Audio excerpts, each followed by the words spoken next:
Hey you guys, welcome to Stars and Pearls. I'm so happy that you found your way here. I hope you click like, subscribe, and share, and that you drop a comment in the comment section below and let me know how it flows for you and what you feel towards this topic that I'm going to be speaking about. So Elon Musk, and of course it's coming now as right after Pluto switched into Aquarius, and we're talking about when Pluto switches into Aquarius, we're saying that,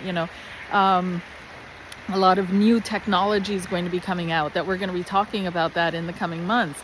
Now, I don't know how new this technology is because I did meet someone who already several years ago was one of the first people to receive a brain implant. So Elon Musk has come out and said that the first person has received a brain implant, and I can definitely say that this is not true.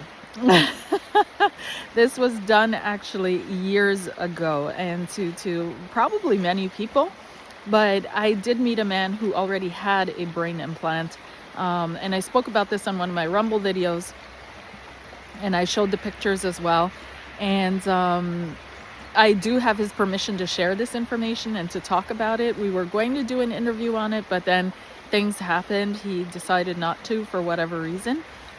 But yeah, I can definitely say that this is not the truth. So, but whatever, the brain implant is here now, and officially, legally, and we'll have a look in a reading to see, who is Elon Musk really. I did do a reading on him a couple years ago, but I need to do an updated reading, and so I'll combine that with this one here right now. And we'll have a look first at this implant and how it's going to affect humanity, where we're going to take it, how long is it going to take to develop into something that is almost, everywhere, and especially what are we going to tie it in with, So let's have a look, and again, let me know in the comment section below what you feel, what you think, what you perceive, what you see. I'd love to hear your take on this. Yes, there is the concern, of course, that if someone doesn't do it, then somebody else will, and they'll use it for nefarious purposes. But when do we say stop? When do we start? I don't know. I don't know what to say, because that is our species, is pushing boundaries, pushing into the next frontier, expanding our awareness, our abilities, expanding our footprint here. That is what we're here to do on the one hand, but on the other hand, aren't there? I don't know. So let's have a look and see what comes out. I just feel really connected out here, and you can hear the crows, and oh, it's beautiful. So let's get started on this, and I'm going to dive in first into this Neuralink and what it means for humanity, what it means for us, what it's yeah, you know.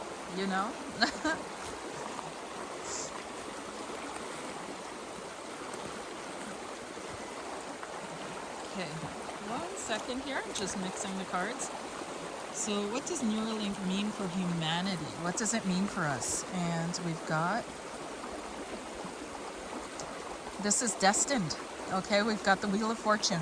It is definitely going to change things up, 100%. It was destined. It's meant to come into being. It's meant to exist. It's meant to be here.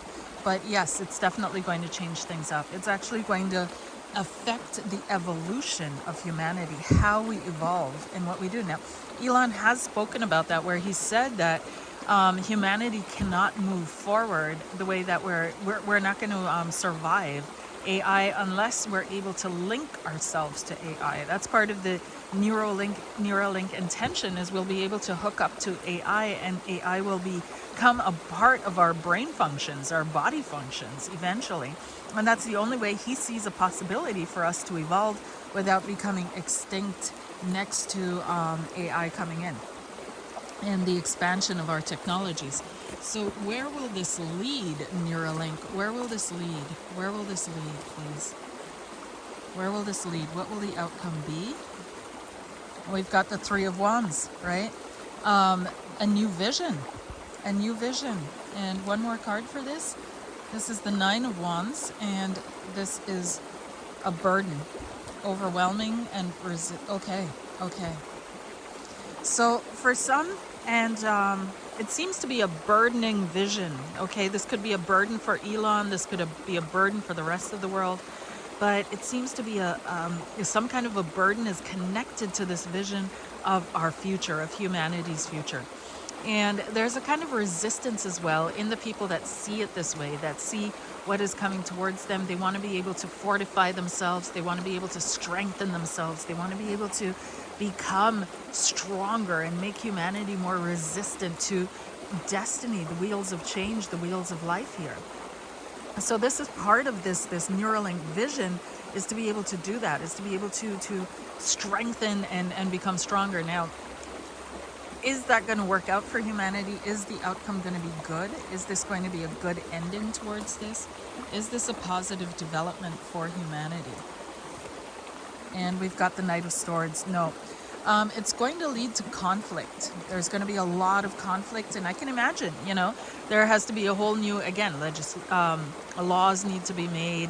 And for laws to be made, there has to be awareness around the full ramifications of it in order to be preventative rather than be reactive. Such as we have laws against shoplifting, because that's quite clear, all the ramifications of that.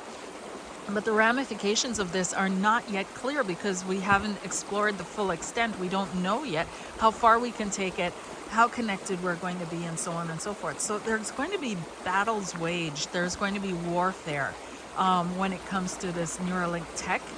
And it feels like it could even lead to open conflict between peoples, between nations, between groups. This is something that needs to be handled delicately and needed to be handled before it was put out there. But here we are. So governments are going to be reactive, and this is going to have a sharp backlash initially. I don't think people are going to be too happy about this evolution or this development.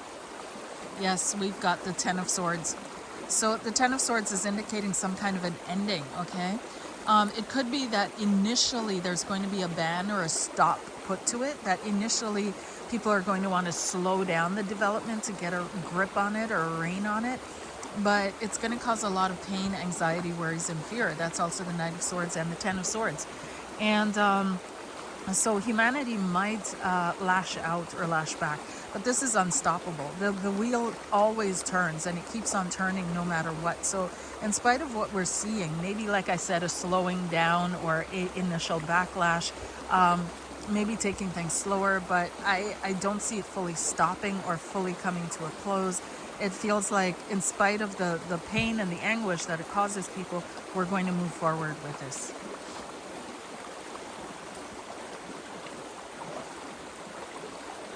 They're going to also sell it as to end pain and suffering, okay? To bring an end to conflict and end to pain and suffering. And we've got the Temperance card here, which has to do with balancing things out. So they're going to try to find a way to balance it out, but it's they're going to sell it as, all these nefarious things that we could be doing is very futuristic. But I want to say in this reading that it's not futuristic. They probably already have the capabilities. Like I said, I met someone who gave me proof several years ago that he had already had an implant. This was done on him probably in 2015, 16, 17, around there in that time. So I know for a fact that this is not the first brain implant that someone has received, okay? Or Neuralink that someone, well, it wasn't called Neuralink back then probably, but along similar lines here, because that person, and like I said, it's in my probably my last Rumble video. I haven't done a Rumble video in a while, but I showed the pictures, and this chip controlled his bodily functions, and his doctors in a different country than him were able to read the readouts of what that chip was messaging them, and program the chip to steer his impulses so he would be less hungry or he would feel more sleepy, and that was already all possible through this chip. So yeah, no guys, it's not the first one. Let's see here. Final card towards the Neuralink. Yeah, it's going to be touted as the saving grace. It's going to be saving you know, that's the only way they can sell it or put it to humanity, because of the control, the levels of control that are now possible over a human being. And is this going to be required of every human being in the future to receive one? You know, kind of like right at birth you get chipped. Is this going to be required in the future? And it's the card that came out is a yes. Okay, it's a yes. We have here the Hierophant, which is law, which is tradition. The churches are going to stand up against this, though. The churches will initially push back on this, but eventually it's going to become tradition. It's going to become something that's just done. It's going to be like the new religion is this chip implant. Let's see. Final card, please, on this Neuralink. And we've got the 8 of coins. They're working hard on this. They're working diligently on this. They're pushing this development not too quickly, but steadily forward. And they're feeding people piecemeal, because you see, what they're going to be showing us when they demonstrate it is so well tested that absolutely nothing can go wrong, because they know that if there's one little thing that goes wrong, it's off the table. So it has to be perfect. So they've already been testing it for years. So when we see their capabilities, that's what they've already mastered. They're already working on the next level, the next generation of this probably. Okay, so that's what's coming up for Neuralink. And because I'm getting cold, I'm going to go inside now, and we'll do a reading on Elon Musk. And, or no, maybe I'll stay here. Do a reading on Elon Musk and see what is going on with this guy. Now, he's carrying the face of this all, you know, like he's the one that is putting his name and his face to it, but obviously it's a whole group of people, if not nations, that are behind this, because this takes a lot of clout, it takes a lot of money, it takes resources, and it takes the best minds and the best brains, obviously, or people that are able to you know, be very, very forward thinking. So and it's in the interest of various countries to be involved in this and to have a piece of this in order to have control over the development and the dissemination of this. So let's have a look at Elon Musk and what he represents, how much control he truly has over this project, and what comes out here. So we're going to do a simple 4-card blind spot reading. So this is how everyone sees Elon. This is how Elon sees Elon. This is who Elon truly is. And this is how God sees Elon, or spirit, or what have you. Okay? So let's see here. So how everybody sees Elon is as he's kind of stuck with the situation. He's in a moral actual dilemma. And he's also keeping secrets, yeah, because he hasn't figured out yet how to put it out there, how to explain it, how to rationalize it, how to justify the things that they're able to do with this, or can do with this, or the ways of developing this, of getting to this point. Then you've got how Elon sees Elon, and we've got the 8 of Swords. He sees himself as not having that many choices, yeah? And he sees himself as a kind of liberator as well. On the one hand, he feels that he doesn't have much choice in the matter. This is his destiny. This is what he came here to do. This is what has to be done. And he's taking the unsavory task of handling it because nobody else is going to do it right, you know? But on the other hand, he also sees himself as a liberator, someone who's cutting through chains that have previously held people back.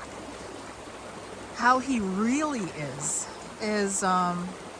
he's a tormented soul. 9 of Swords. This guy probably has sleeping issues, insomnia, tormented soul. The 9 of Swords is someone who of course overthinks things, you know, is involved in many things, thinks things through to the very end, has so many things on their mind and doesn't know how to resolve half of them, is overburdened, weighed on, you know, preyed upon to a certain extent as well by their own fears and anxieties and worries. So there's a lot of weight that he's carrying. He's overloaded, overburdened. And how God sees Elon is, he's definitely someone who shakes things up. This is the 4 of Wands in reverse, okay? So if I see the Four of Wands straight up as something that is to be celebrated, that is a stable home and family and celebration and community and all of that, then the Four of Wands in the reverse is someone who I feel shakes things up in this case, who brings a certain level, not enough like the Five, where it's all about competition, but someone who disrupts the harmony of this, someone who blocks a natural sequence of events in a way. And so I do feel that he kind of stops nature from triumphing, right? He's trying to, in his own way, possibly help nature to triumph, but he's someone who actually stands in the way of nature. So it feels like, he's kind of stuck between a rock and a hard place. He's gotten to a point where his mind can't take him any further. He's reached the limits of his computing capabilities, and this is what he is concerned about, his limits of computing capabilities, which he wants to further, which he wants to extend. He might not realize that's where it's coming from, this drive to, hook up to AI to be more, but that is where it's coming from. Ultimately, everybody can be reduced, right, to their thoughts, emotions, desires that arise out of a sense of need, a sense of lack, a sense of fear, a sense of something like that. And no matter how genius they are, they're ultimately trying to solve a problem that they recognize. And the only way they recognize, or we recognize any problem, is because we experience it, we face it, we deal with it, right? So it's really hard to find a solution for a problem that you don't understand or that you haven't experienced. It's on a certain level, or that you're not above in consciousness. So we can solve problems for people that are younger than us in certain cases, right? But when it comes to actual, how do I solve a problem for someone who's an astronaut on the moon? If I'm not aware of the topic matter, how can I? Sometimes it happens, sometimes it occurs spontaneously. Of course, we have imagination and creativity, but generally speaking, overall. So he's coming from a point where he feels he's reached the limit of his abilities. He's reached his limit. He's given it all he's got. He's pushed himself forward. Of course, he surrounds himself with brainiacs. He surrounds himself with people who are meant to bring it to the next level, but he actually really feels like he's come to his limits, and he's trying to find a solution to expand that and selling it to everyone as, oh, this will benefit everyone, when he full well knows that it will only benefit a few that will then utilize it, because that is the history of humanity, to block natural evolution, to rule over others, right? So what will life do in response to this? What will life do in response to this, please? What will life do in response to this? What will life do in response to this? We've got the Nine of Cups, but it came out in the reverse. So again, something's going to slow this down, yeah? It's not going to, there has to be a new solution found. A new goal will be focused in on as a result of this, okay? So it feels like he's not going to be happy with the outcome or what's going to happen with this. Not quite sure what's going to happen, if control is going to be taken away from him, but there's some kind of dissatisfaction that is coming down the line for him in regards to this Neuralink, and it feels like he's going to focus on something new. He's going to try something new, or maybe it's already happened, he's already, and this is just the tail end of it that we're seeing, that we're being exposed to, but he's going to dedicate himself to a new project. Might be a second try, or a second, third, fifth generation, whatever level they're on with this, but there's some kind of dissatisfaction coming down the line here. He does see himself as well, like I said, as someone who's here to take away pain and suffering on the planet, when he's really referring to his own pain and suffering at his lack of computational abilities, his limit. And it doesn't mean that his limit is low. Like, I'm not saying that. Like, definitely and clearly, he is someone who knows a lot, but for himself and his own standards, he wished he knew more. He knew more. Okay, so I'm feeling like with the scariest thing, like I said, is that, or the most, to be in a few years' time, not today, not tomorrow, but maybe 30, 40, 50 years, it will start to become something that is normal for people to have, that is normal for people to be implanted with, okay? Everything's going to go on there: money, taxes, home, like all of it is going to be. And it's literally, if you guys saw Total Recall, when they walked up to leave the planet and travel to Mars for their vacation, and their entire information was automatically up there. That's pretty much what we're walking into. That's what they're developing. On the one hand, yes, if you're coming from a purely materialistic organizatorial viewpoint, it will make things a lot easier to count the cattle or the people. But if you're coming from a human, natural viewpoint, this is the most horrific thing, the most coldly calculating, horrific thing that we could possibly do. Because even though suffering is something we all don't want, if we learn to deal with suffering, that's what gets us further. That's what evolves us in our own personal way, but also in a collective way.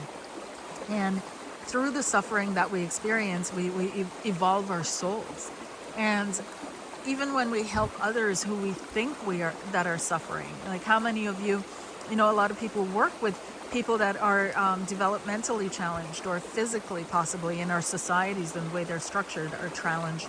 And they end up wondering who's really the healer here, or who's really the caretaker, because they learn so much from these souls who have incarnated in this way.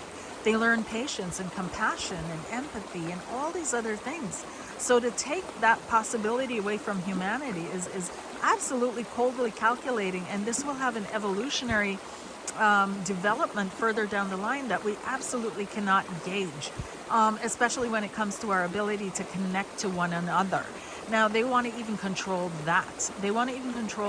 Our emotional capabilities, our psychic capabilities, our telepathic capabilities. They want to be able to get in there and control that. And this is definitely a step forward in that direction. Do I feel it's going to happen tomorrow? Clearly and obviously not. But is this another timeline, right? I was speaking about that yesterday in my reading on the week ahead, is that something's going to happen this week which determines which timeline we're going to go down, right? Which timeline we're going to choose, which timeline we're going to evolve upon. And here we are again at a crossroads, and preparing to choose which timeline we're going to go down. If people don't start waking up, and start deeply appreciating their lives, themselves, each other, and really accepting love into their life, and not acting like love is so hard and difficult to do, this is what we're going to manifest. This is what we're going down. I don't even know what to say anymore. So it is what it is. You guys know what time it is. So the more you work, though, the more you try to strengthen that stream of consciousness of love, of normalcy, naturalness in your own community, in your own families, the more you sacrifice for the good, the better things, the more those energies are strengthened in their world, and a stronger stance they will be able to take.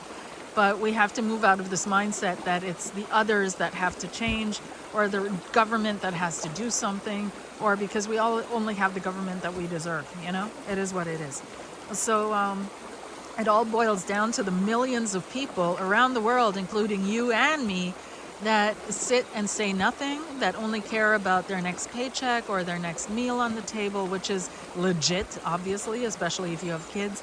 But there's more to life than that. And each one of us has to be able to finally stand up and speak their truth, and be themselves, be their true core selves, and not just a bag of coping mechanisms towards the reality that they face. We have to really be able to express ourselves, live our genuine lives, show up here fully and completely. And part of the problem that is blocking us, I see as well, is the self-help new age industry, which is actually creating a vast swath of spiritual narcissism, where everybody's only focused on exclusively themselves, to the detriment of their involvement in community, their connection to others. They're just trying to fix themselves because they're defective, And that's not true. You are beautiful, you are wonderful, you were created whole. When you go back to the other side, you will be whole. And the only thing that is keeping you from experiencing your wholeness here is you. Okay, so that's my that's my take on this. Like I said, I don't know what to say, what else, but yeah, we have to take control back as a people, as a collective, and actually, we don't even have to take control back. We have to allow nature to have control, right? And work in harmony with nature, work in and trust nature, right? So all these outdated concepts of trust, patience, all these virtues, we have to start appreciating them again. All right, you guys, that's it from this side here, and I hope you enjoyed this reading, and I will talk to you soon. Take care. Bye.